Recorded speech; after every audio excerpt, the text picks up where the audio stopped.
السلام عليكم. بمجرد ما الكنبة دخلت البيت بدأت شيماء تحس بحاجات غريبة.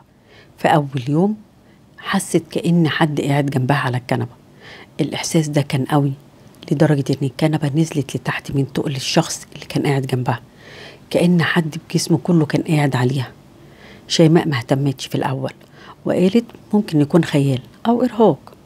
في اليوم التاني كانت شيماء قاعدة على الكنبة وحست فجأة كأن في حاجة بتزقها أو بتخبطها بقوة من تحت المرتبة، كأن في حد بيحاول ينزلها من على السرير أو ينطرها من عليه. الزقة كانت قوية جدا لدرجة إن هي فعلا وقعت على الأرض.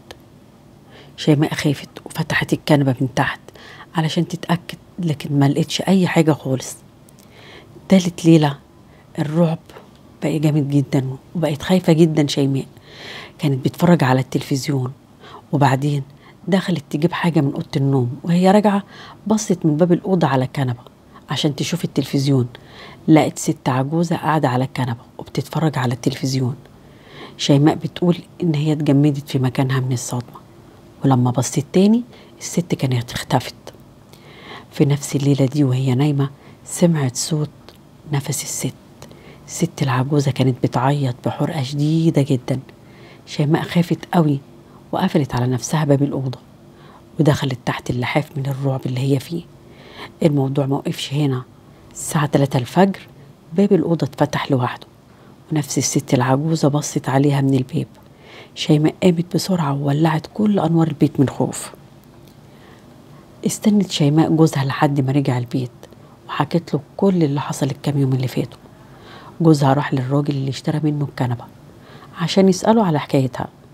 الراجل قال له إن صاحبة الكنبة كانت ست عجوزة عايشة لوحدها وماتت على الكنبة دي، ومحدش اكتشف وفاتها غير بعد 3 أيام. جوز شيماء خاف جدا، رجع البيت ورمى الكنبة بره البيت، ومن ساعتها كل حاجة اختفت.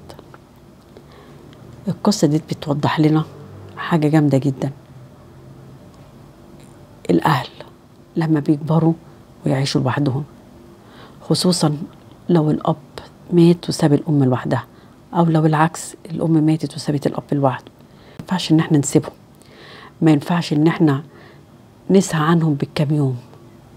في اليوم الواحد لازم لو هتعيشوا بعيد عنهم لازم تعملوا لهم على الأقل 5 6 مكالمات تفضوا نفسكم. هم كانوا مفضيين حياتهم كلها علشان يعتنوا بيكم. اللي انتوا بتعملوه النهارده هتلاقوا في ولادكم بكره. ما تسيبوش أهلكم لوحدهم، خدوهم معاكم البيت يتنوسوا مع أولادكم ويعيشوا معاهم، وهيبقوا باب بركة. بركة هتتفتح عليكم من السماء ورضا بعد موتهم، وفي الآخرة هتلاقوا في الجنة.